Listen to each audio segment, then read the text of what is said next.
আসসালামু আলাইকুম রহমতুল্লাহি ওয়া বারাকাতুহু। আপনারা অনেকেই ভুক্তভোগী সৌদি আরবের বিভিন্ন মামলা বিষয় নিয়ে। হয়তো কফিলের সাথে সমস্যা চলতেছে, বেতন পান না, অনেক প্রবাসী মিথ্যা মামলায় ভুক্তভোগী। এই ধরনের সমস্যার ভিতরে অনেকে ভুক্তভোগী, আমাদেরকে অনেকে কল করেন, আসলে এই কাজটা আমাদের না, আমরা চাইলেও এই কাজটা করতে পারি না, এটার জন্য আপনার একজন মহামি বা একজন উকিলের প্রয়োজন হয়। সেজন্য আমরা এই মুহূর্তে একটা মুক্ত খেদামতে আছি, আপনাদেরকে সহযোগিতা করবে বাংলাতে আমাদের মিজান ভাই। ওনার অফিসে একজন মহামি বা উকিল আছে, ওনার সাথে আমি একটু আপনাদেরকে পরিচয় করে দেবো এবং কি কি সেবা আপনাদেরকে দেওয়া যাবে সেই বিষয় নিয়ে একটু আলোচনা করব।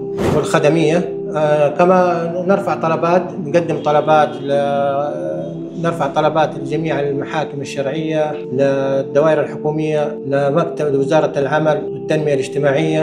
نرفع طلبات للعمالة الوافدة لتقديم الشكاوي والاعتراضات وجميع الخدمات نقدمها يعني للمواطن وللمقيم. طيب اي شخص في مشكله يعني ابغى خدمات حق المحكمه انت سبب؟ نرفع طلب، احنا عندنا هنا نرفع طلب مشكلة العميل اللي يحضر عندنا هنا مثلا عنده دعوة في المحكمة العمالية، نرفع له طلب ونقدم له الطلب وهو يتابع طلبه. بعد ما نرفع له الطلب هو يتابع طلبه، جلسات عن بعد وهذا يتابع هو العامل يتابع طلبه. نرفع بعد كذا مثلا كسب طلع له حكم، نرفع طلب عن طريق محكمة التنفيذ ونكمل إجراءات.